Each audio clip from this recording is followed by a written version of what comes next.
What's up, everybody? Welcome to the Red and Bold Show. Sorry we're a little late. For those of you that are watching or listening later, you don't really care if we're late or not because you're listening whenever you want. But for those that are a little bit, you're actually on time. Sorry, we're not. We're having some technical difficulties, so hopefully those get corrected here soon. And we'll have a good time talking 49ers today. I'm your host, Marc Adams. You can find me at 49ers Camelot. I am joined by my co-host, Anthony Robertson, a.k.a. Ant. How's it going, Ant? It's going good. And, it was a fun game. The 49ers beat the Raiders, and I thought it was going to end in a tie, just like it did last year. I mean, it had all the makings of that going down the stretch. Then you get the big Jalen Mahoney interception, and then you're wondering, did Chase Lucas make a mistake by making him stay down? You got all this stuff going on. All the while, you're just hoping that Jake Moody drives the football through the uprights, which he did. And I'll be honest, that was a fun moment for me. I kind of had a nice, laugh and just a sense of relief. And I know it's a preseason game, but it was just fun to see. It was fun to see the 49ers go out, compete, and get a win. And I know that made them all feel good about that trip to Las Vegas. And now they can kind of come back and settle in and prepare for their preseason finale against the Chargers. Yeah, and it was fun. I know that it's just it's just a preseason game that doesn't count, but I felt like the win was important for a few reasons. One, we talked about this a little bit last week, that it's important for young players to learn how to win in the NFL. Even if it's preseason, those are good moments for young players to have. Second, Jake Moody, who I'm sure we'll talk about plenty, was the difference between a win and a tie. He almost was the difference between a win and a loss because there was a point in the game where it was a little rough, and the crowd was the 49ers crowd was getting a little restless. But the third reason is that there were some players who played poorly a week ago that came up big in this game. And so I think that for those reasons, it was important for them to win. Yeah, one of the things that's most important for these players that are trying to make the team is consistency.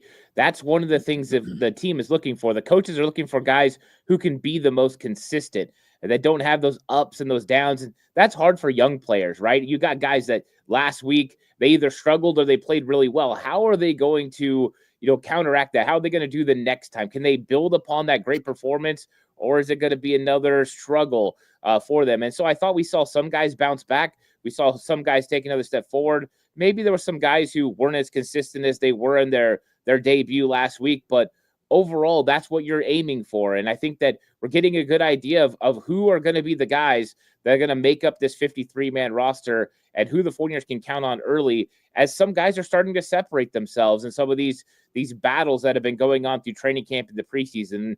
It's nice to see the team, take shape, but also nice to see the team compete all the way down the depth chart, all the way to the very end, and sneak out the win. I got to say this about Jake Moody.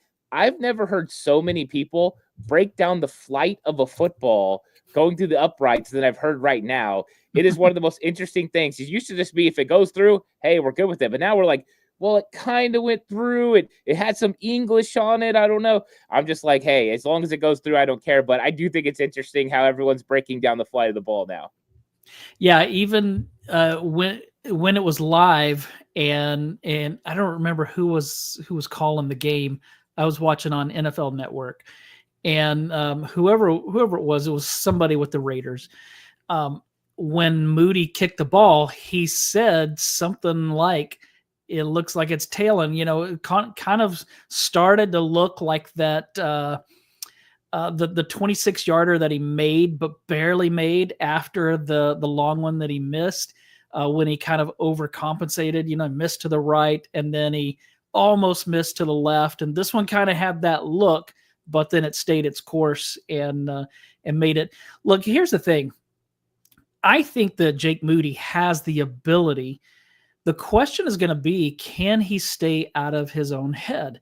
Because, you and I were doing live games for the PSF app back when Moody was a rookie in 2023, and we weren't getting too shaken up when he would miss. It hurt that Cleveland game when he missed the potential game winner. That hurt. But we both were like, look, rookie kickers often struggle. So that wasn't a big deal. Last year, he was really good before the injury and really bad after the injury. And I think that if he can be healthy and if he can get in the right state of mind, then he's going to be fine. I loved how his teammates, they weren't celebrating a last second preseason win. They were celebrating Jake Moody making that kick because they understand the struggles. So I think he's going to be fine. Am I going to be really confident like with Robbie Gould if the season's on the line and he's got to hit a 53-yarder? No, I'm not there yet. But I'm rooting for the guy, and I don't know that it's the right idea or the right decision to move on from him at this point. No, I think drilling, those 2 field goals down the stretch, that's enough to win a kicking competition, whether you're competing with yourself or competing with somebody else. Yeah. Those are some big time kicks. I know it's preseason. I get it. But you got to remember, to all the people that are saying there was no pressure on Jake Moody, there absolutely is, because they've continued to say if Jake Moody's not successful, he's going to be off this team. So he's competing with himself. He needed to drill those. And I love the way the teammates came and rallied behind him, because that's going to be a big part of him developing down the stretch. And if he goes into next week and he drills some more, his confidence is going to start going up. Hey, my new 2-step approach is working. Hey, the new holder, the new long snapper, they're making it easier for me. I see the ball longer.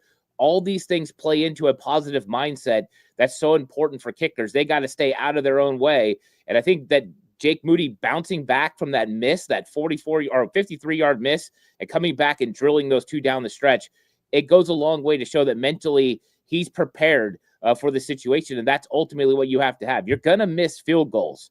You just have to make sure you don't miss them all in a row. Let's miss one. Let's get right back to it. And I think that's an important step for Jake Moody. Yeah, so good for Jake Moody. There were ups and downs for sure, but in the end, he came through, and so I was glad to see that.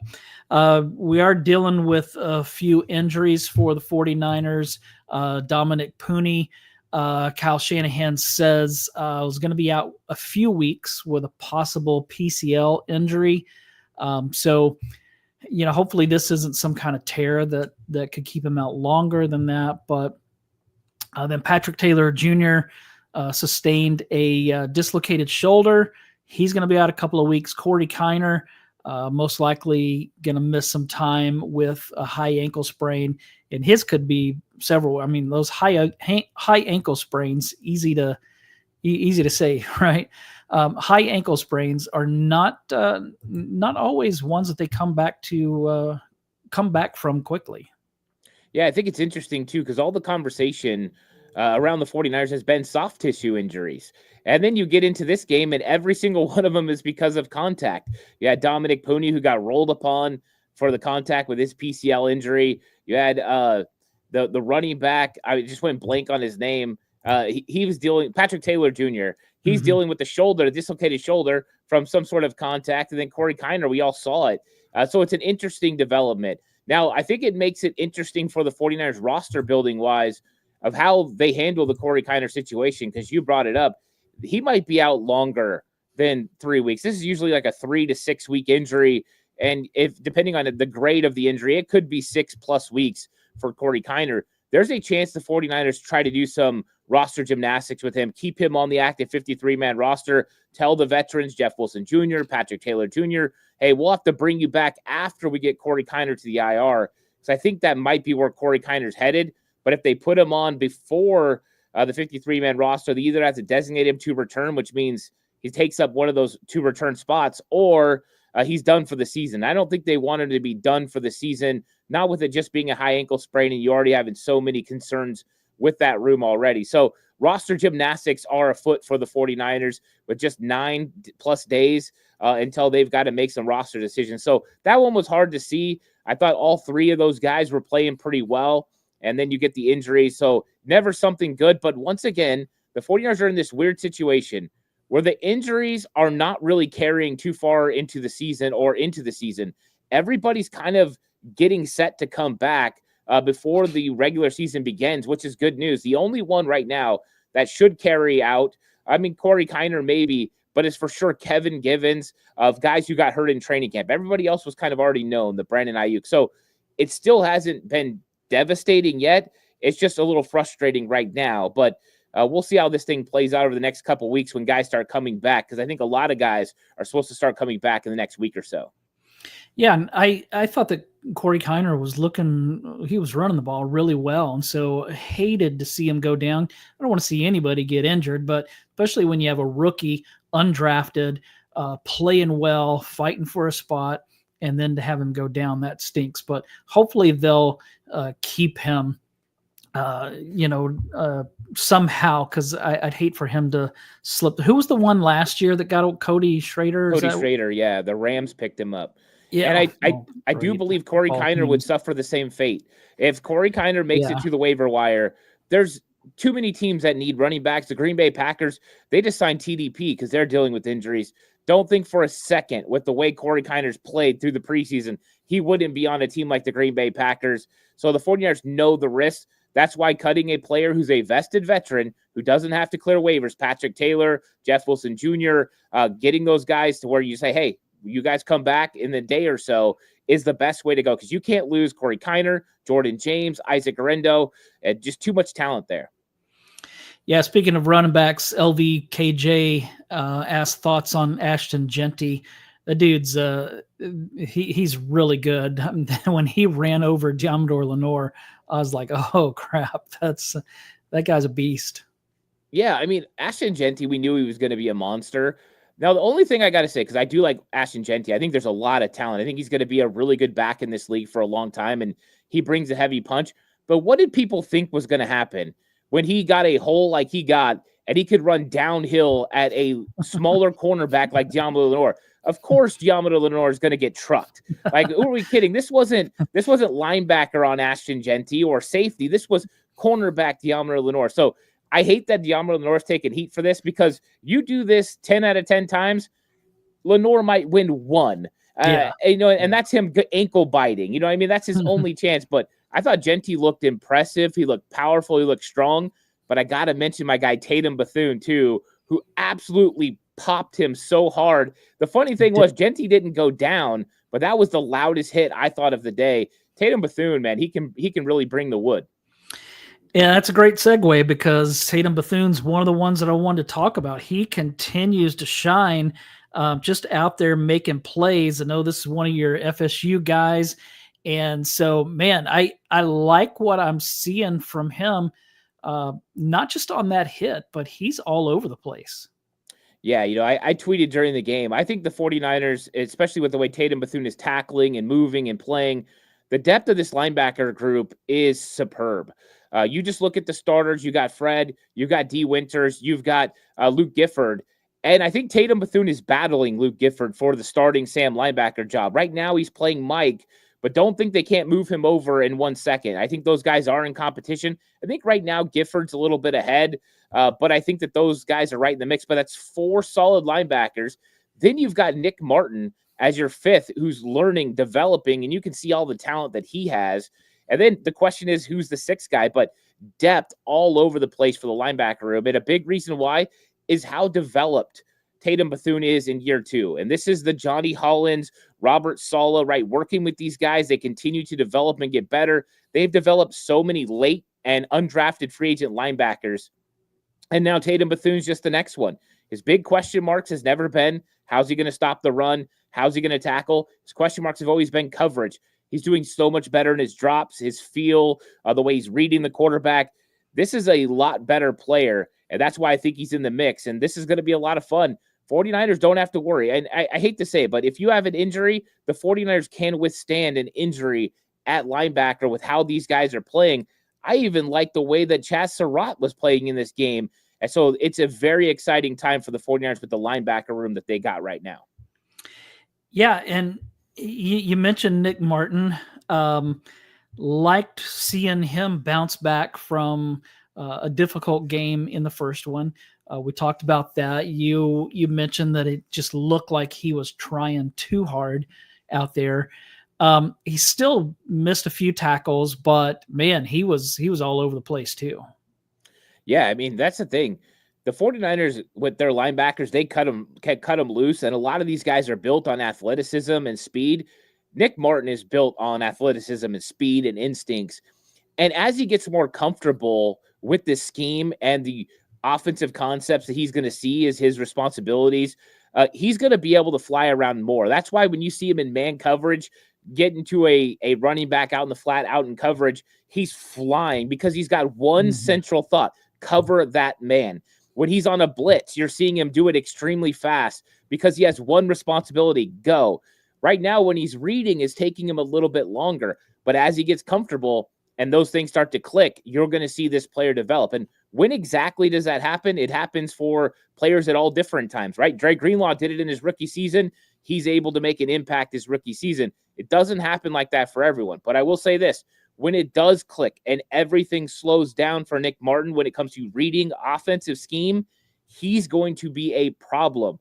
He's got to slow it down. He's a little too eager, but a lot of that's because he's trying to play fast. He's trying to make plays. And I'd rather have somebody be too eager right now and be wanting to make all these plays and wanting to be hustle than be lazy or lethargic or slow. So I like what I'm seeing from Nick Martin. Eventually, I think he's going to develop into a very good linebacker. Yeah, I was very pleased with him last night. Let's see, Lowbridge. Well, let's see. I saw somebody. Okay, so the Notorious GAV asked about Siegel and Marquis Siegel, and then Lowbridge brought him up and talked about how Martin was his favorite pick, but he said, "I'm loving this guy," talking about Siegel. I'm hearing that Brown, Jair Brown, might be available for trade. True story or just talk? I have not heard that, and I would be surprised if they traded away Jair Brown before Malik Mustafa returns. Now, maybe they will because they have needs at running back, receiver, corner, defensive line. You know, things are kind of thin right now with all these injuries. So I guess it's possible. I just haven't heard that. Yeah, I haven't heard it either. I wouldn't think it's out of the question, for the 49ers to continue to look around, to potentially make moves. But you've got some injuries right now at the position. Jason Pennick, we know he's going to eventually come back and be a starter, but Richie Grant, he's been out. And so you haven't really had that consistency behind. I do think Marquis Siegel could get the ball rolling with the way that he's played, that maybe if somebody was calling about Jair Brown, if it was a good enough offer or you were going to get a player at another position, you might think about it because you do have Richie Grant and you have had some good play, from those other guys, and you still have Pennick. So I think I would sort of lean towards the no, but I wouldn't say it's not a possibility because the 49ers were just in on the John Mechie trade that just happened today. He went to the Philadelphia Eagles, and apparently the Eagles outbid the 49ers for John Mechie, who's a wide receiver that fits in the system. So they're still evaluating, looking, trying to get better. It's like Kyle Shanahan says, they're always looking. So if somebody made the right offer, you never know what they would do with Jair Brown. But right now I would lean towards no. Yeah, I would too. Let's see. Okay, Jason Massey said the idea of Brown being traded is from Lombardi. He could be traded to the Jets since he was a Wilkes guy. Okay, so I haven't heard that. That's kind of surprising for Lombardi to be suggesting. Is he throwing that out as this might happen, or is he just saying, "Hey, here's an idea"? Because I haven't heard that. Okay, so let's see. Lowbridge said was annoyed with the NFL Network yesterday. First, we missed the first drive, then almost missed the final kick. So I heard about that, but I didn't. I'm not in the Bay Area, so maybe it was different for me. But I saw that the entire first drive. I saw everything. Okay, Massey said he said it a few times on his shows. So yeah, we'll see. Maybe so. All right. Let me go filthy casual. Let me go to this question. Does Chase make the team? I keep hearing there may not be space for him. Listen, if Chase Lucas doesn't make the team, I'm going to be shocked because he's been really good in the first two preseason games. And it's not only been against scrubs late in the game, he played the same way against starters in that first week. Well, I mean, this is exactly how you make a football team. Is you go out there and you make plays. And I talked about consistency earlier. Chase Lucas has been consistently making plays, whether that was week 1 or week 2. He's made impacts, whether it's interceptions or sacks or big time tackles. He's just consistently doing things around the football, making plays. That's how you make football teams. And I think that there are some question marks about other guys. We know that Renardo Green is going to be back. Renardo Green and Diamond Lenore, those are your starting corners. The question mark is who's going to be the nickel corner. Upton Stout, Chase Lucas, he's playing so well. You got Trey Brown in the mix. I think that's where the conversation happens. Dallas Flowers is making this team as an outside corner. I think he will be the cornerback 3 on the outside.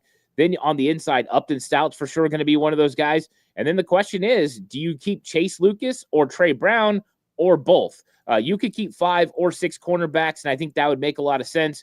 That would mean, though, that you're not keeping Saron Neal, who's very good at special teams. So that would be a little bit of an interesting move. But I think Darrell Luter Jr. is now on the outside looking in. I think before he was competing for a spot, and Chase Lucas has kind of knocked him out of this. And I think other guys, too, have kind of not had opportunities to shine. Jacob Robinson, they just never even throw his way. And, that doesn't mean he's not having good coverage. That means he's having excellent coverage. But that's the thing. They're going to lose some good players at cornerback, which is a good sign because Chase Lucas and Dallas Flowers have elevated their game to make it so much harder on this team. And so decisions are going to have to be made and roster gymnastics going to have to be played. But can you keep 6 cornerbacks if you want to keep 6 linebackers, if you want to keep 10 defensive linemen? I think it gets really hard when building a roster to keep everyone. But if anyone deserves it, it's Chase Lucas. If not, somebody's going to snatch him up because he's played too well to not be playing on somebody's roster this season. Yeah, and look, I put in my notes that Darrell Luter Jr. is not very good. So I don't think he's going to make the team. But it doesn't mean that I wish the guy, bad things, of course. He just hasn't shown anything, and that's unfortunate. But I don't know. Do you think he's going to make it, or you think that he's just letting his opportunities escape? I don't think he's going to make it now. I think he had an opportunity, and they gave him first team reps against the Denver Broncos. They were really trying to evaluate who he is. And it's just been consistently the players on him are getting targeted and making catches. I think that there's been some good with Darrell Luter Jr. I've seen some good plays from him, and I've seen some not so good plays. I think the problem for him is he gets a little lost. He loses contact with these guys. He doesn't stay in phase with the wide receivers, and those are big things when making a football team. And I just think we've seen other guys step up and play better. Now, his one shot is the fact that a guy like Trey Brown is dealing with a heel injury right now, and if he can't come back, maybe the 49ers decide we'd rather have a healthy Darrell Luter Jr. instead of an injured Trey Brown. But I still think that that's asking a lot because Trey Brown's got versatility to play outside corner, which he played for Seattle for 4 years, or play the nickel. So to me, I think Darrell Luter Jr. right now is on the outside looking in, and I think that's tough. But I think the 49ers might find more value even in a Jacob Robinson than a Darrell Luter Jr. at this point. They just might have to cut bait. It's sad to say, but I think we've come to that point where now other players are just outplaying him. All right, I want to get to this question from Cynthia real quick, and then I'm going to give you some good, bad, and let you tell me if you agree, and then we'll get to some of these questions. Also, we wanted to hit on some PFF grades if we have time. So the question from Cynthia was the missed kick the fault of the holder or Moody? I have not watched that. I don't know if you have. To me, it just looked like live. It just looked like he pushed it, but I haven't watched beyond. Yeah, that. I haven't evaluated the process. I usually do it with the All-22 film, so I can actually see it from the end zone cam and see the angle and everything like that. I don't know. I mean, he missed it pretty good. He definitely pulled it. If it's something with the process, well, then they need to get it figured out, which I think they did down the stretch. But if it was a holding issue, that would explain it a lot. Why he pulled it so much. Maybe it was a combination of both. But yeah, I think once we get to that other film, then we'll be able to tell. All right, let me give you some good and bad. So Here's my first good. Brock Purdy to Ricky Pearsall. Good. Yeah, it is really good.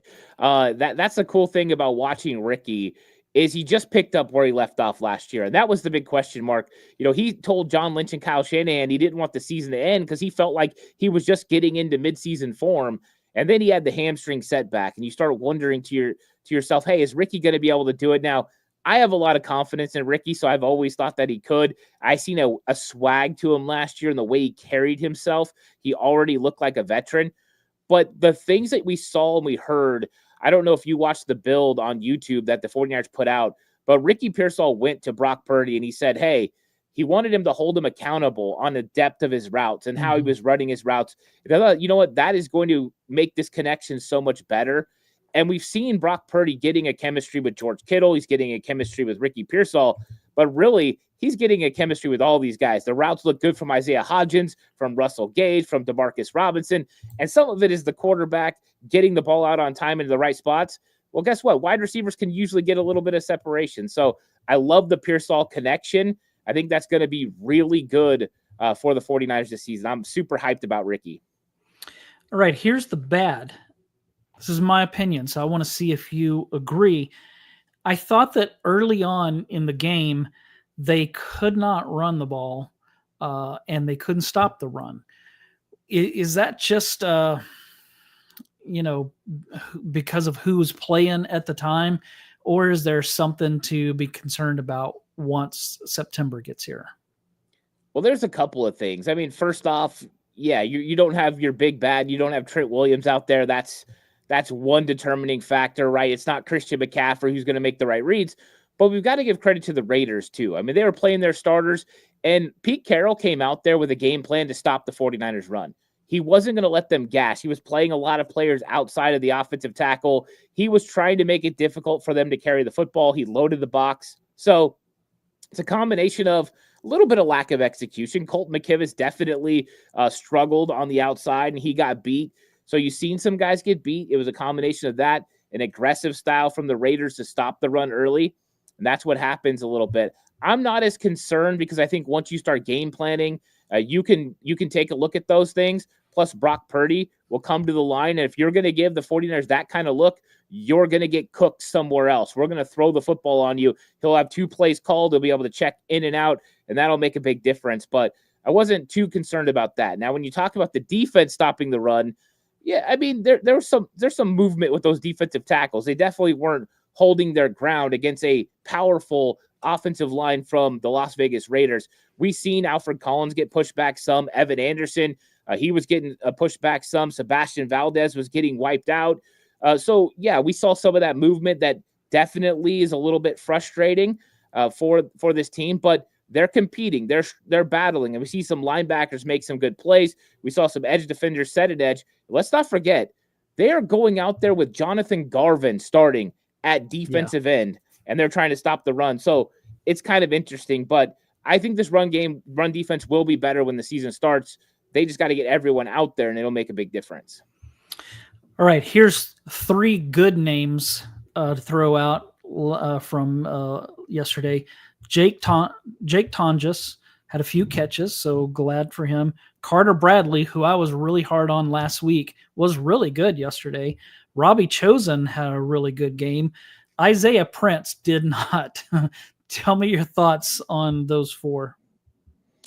Yeah, Isaiah Prince definitely had way too many penalties. I think that's, one of the most frustrating things for a coach is penalties, especially around the red zone. You just can't have those things happen.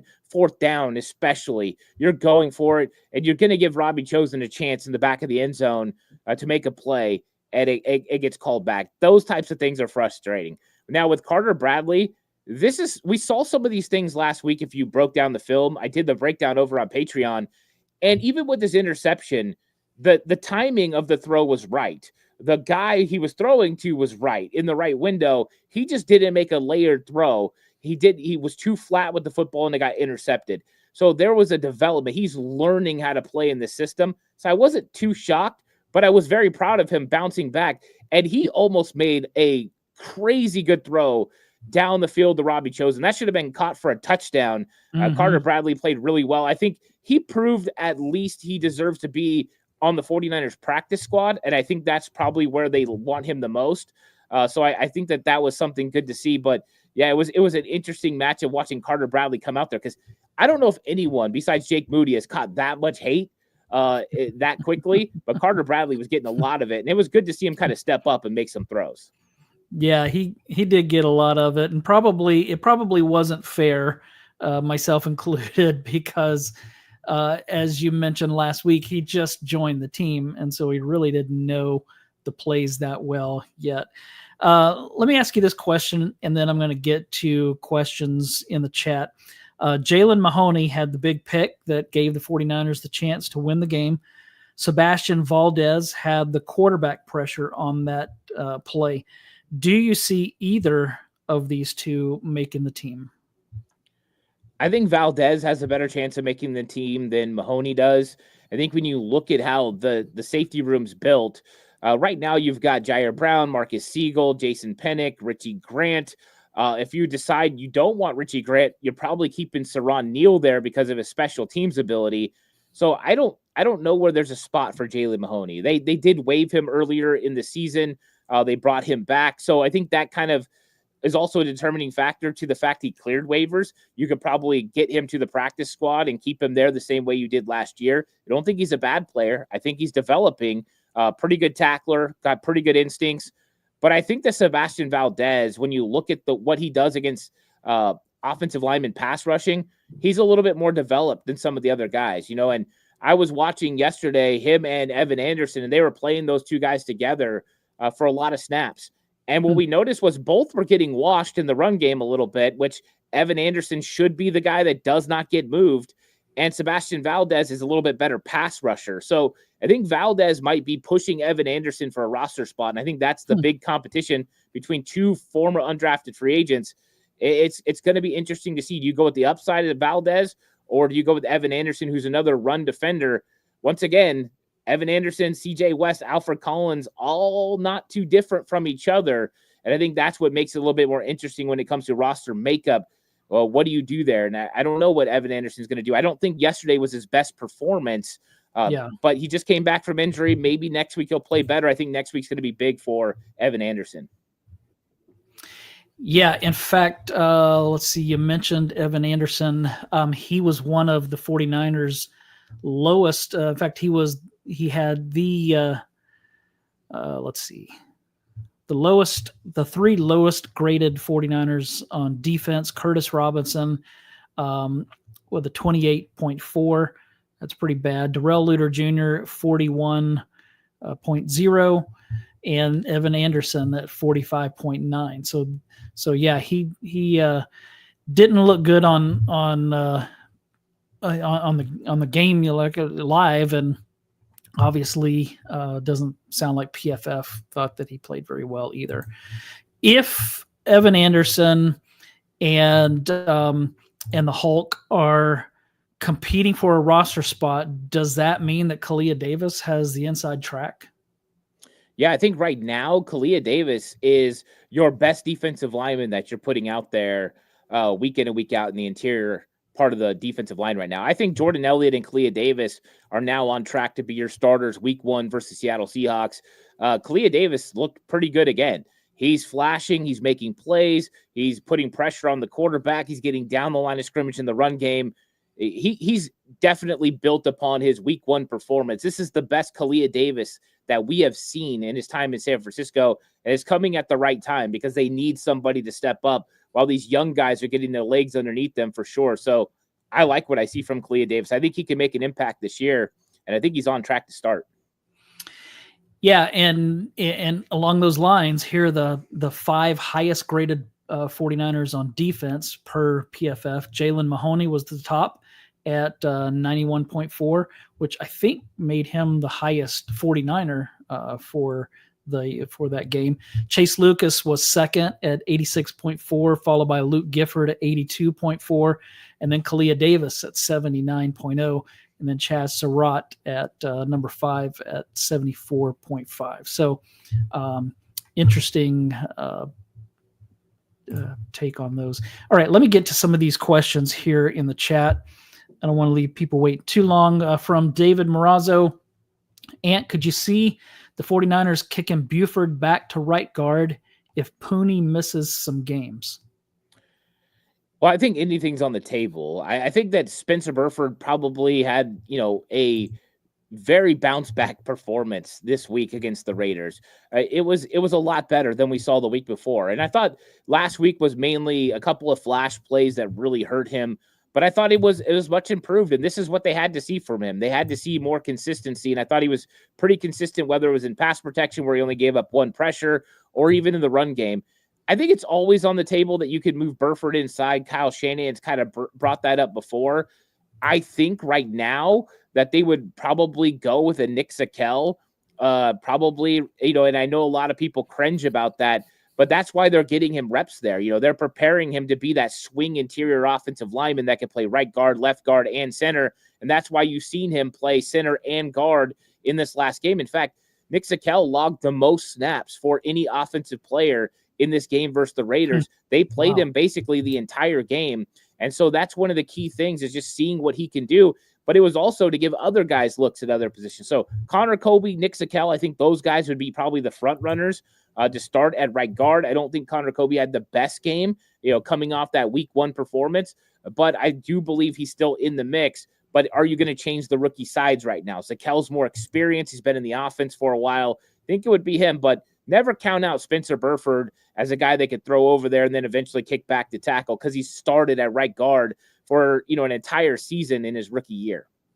Yeah, I think I saw Matt Barrows say that he thought that Zakelj was the most improved from week 1. I did not see that, and I think that Zakelj didn't have a very good PFF grade either, but to me, he didn't look like he was playing very well. I will say this. I thought Nick Zakelj played okay. And so I had seen that Nick Zakelj was kind of being talked about as somebody that didn't play well in the game. So I went back and watched. There are plays that he struggles. There are also a lot of plays that he did pretty good. Nick Zakelj did have a better performance than week 1 versus the Denver Broncos. I wouldn't say it was so good that I'm ready to say Nick Zakelj is here, he's ready to start or anything like that. But it is a performance that you can build on. And if he could have an equal performance or better against the Chargers, I think you'd feel comfortable about Nick Zakelj being a backup offensive lineman for your team. But if he's going to have extensive snaps as a starter in place of Dominic Pooney, it does make me a little concerned. Not with pass protection as much, but with the consistency in the run game. But I will say he was a lot better in this game. And I think once people get to the All-22 and watch, they're going to arrive to the same conclusion about Nick Zakelj. That's good. Lowbridge, can you guys explain to me how we use PUP to hide some guys? They don't count against 53, but don't they have to be put on PUP after the roster countdown? Yeah, that stuff is so confusing. Every time I have to write on IR or PUP or all of those things that they've changed the rules on, I have to look that stuff up every time, or I have to ask my editor, which is the lazy way of doing it. But that stuff's confusing. So you know this stuff better than I do, I think.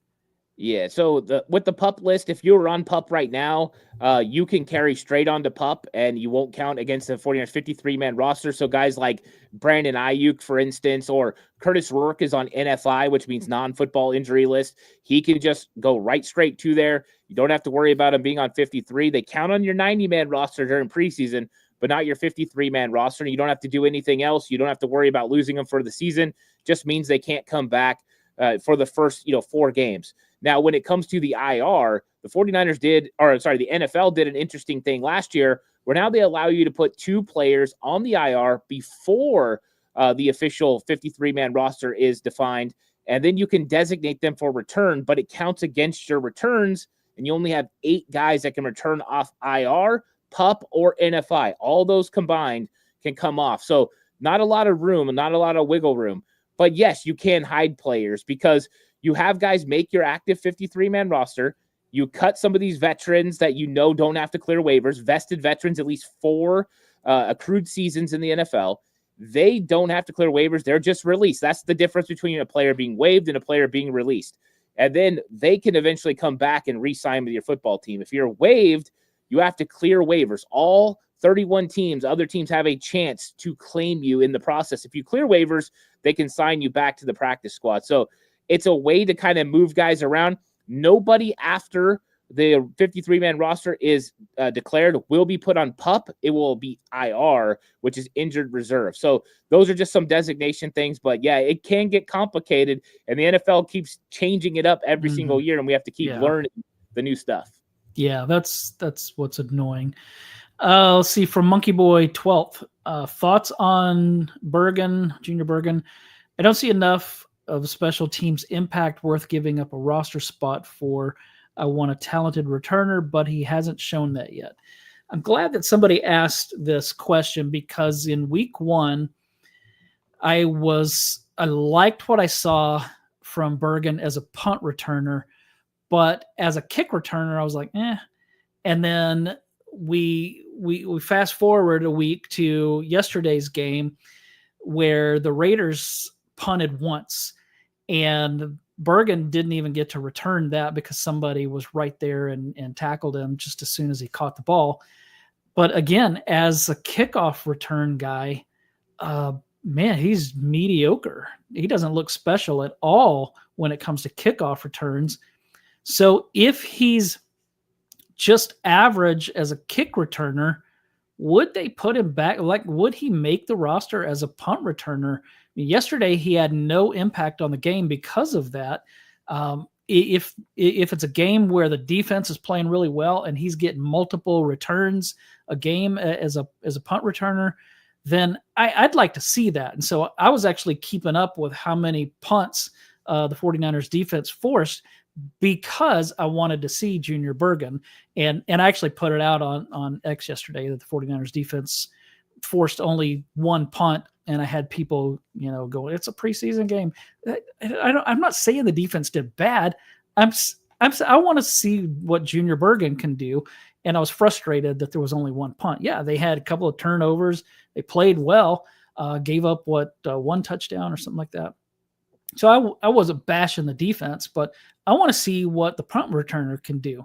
What are your thoughts on Bergen through the first 2 games? I thought in the first game, the punt return was impressive enough that I said, hey, if this guy does a couple more things during the preseason, he's got a shot to make this team.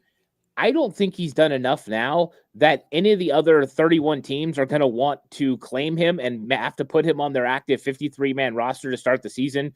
I believe the 49ers, minus him going out and Dante hauling the heck out of this thing against the Chargers, he's going to be able to clear waivers and be on the 49ers practice squad, and they can use him accordingly.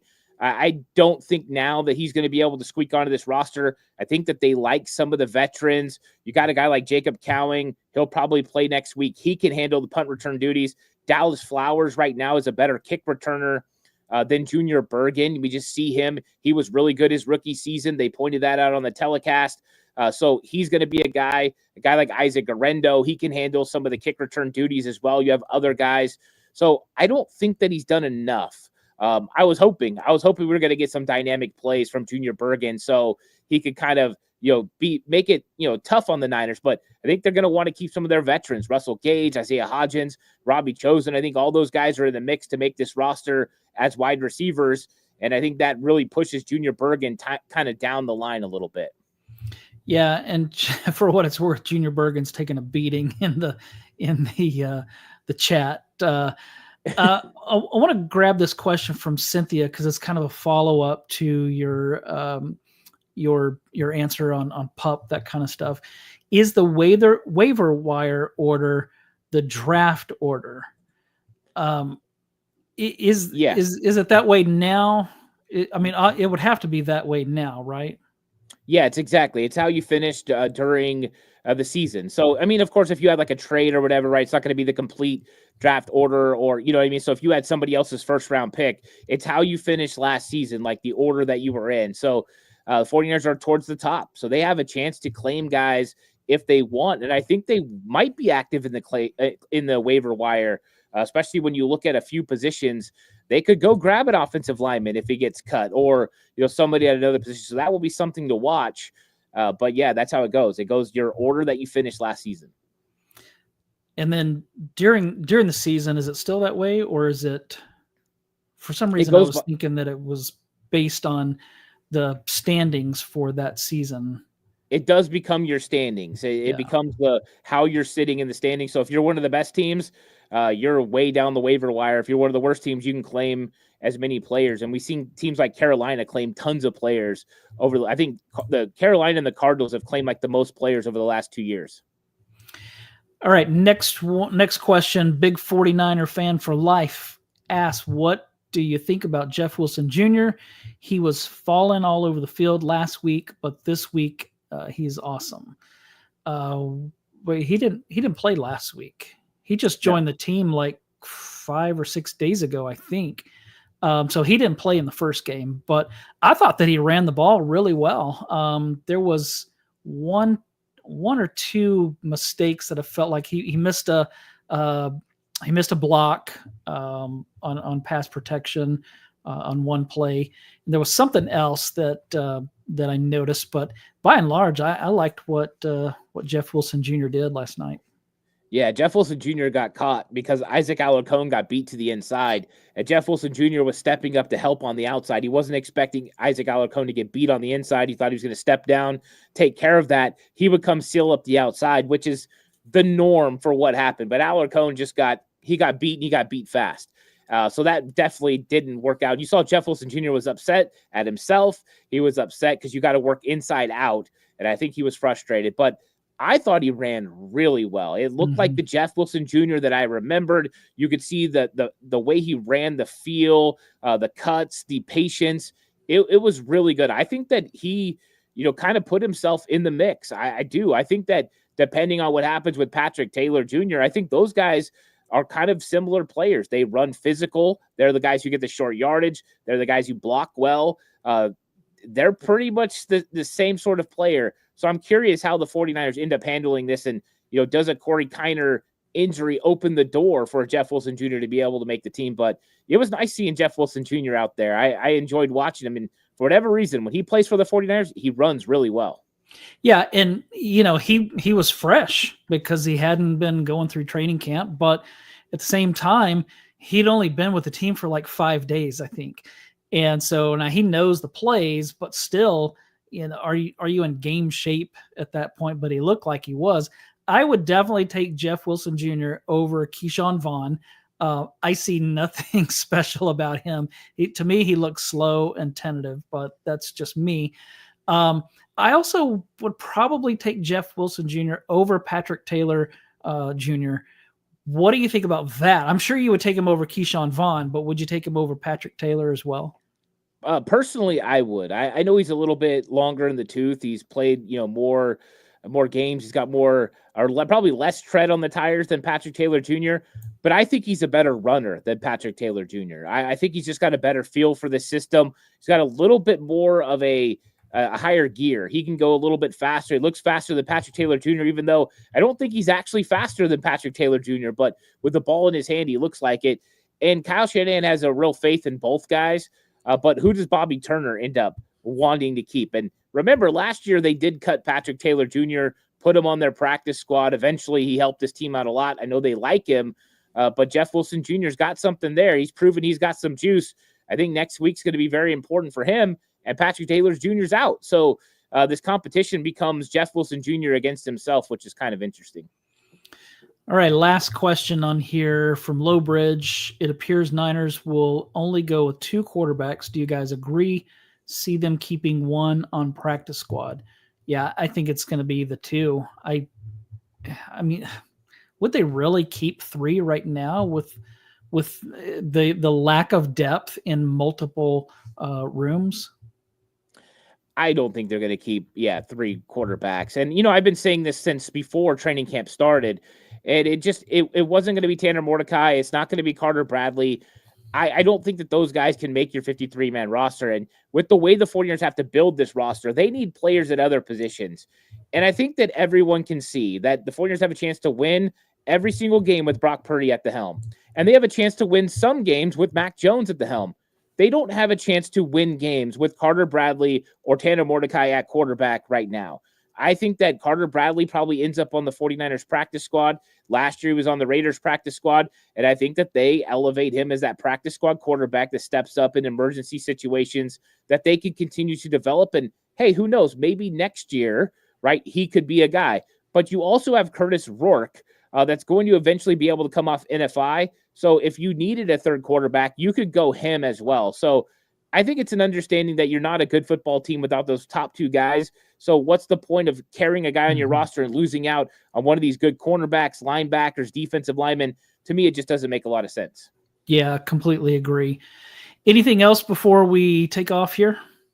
Yeah, just tell everybody that if you are looking to bet when you get into the season, check out FanDuel.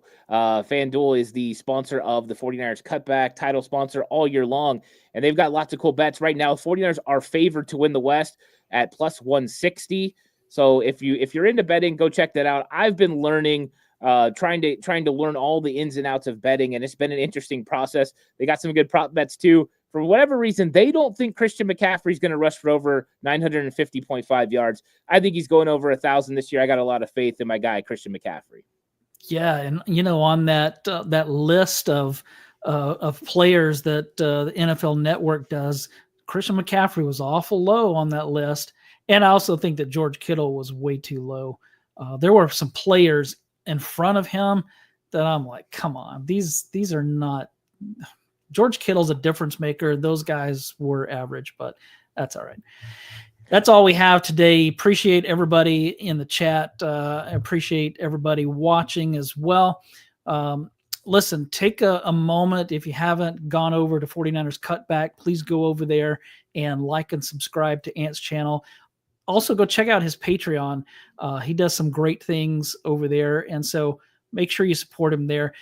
You can find me at 49ers Camelot, or you can find me at 49ers Web Zone, whichever you prefer to. But we appreciate all of your support.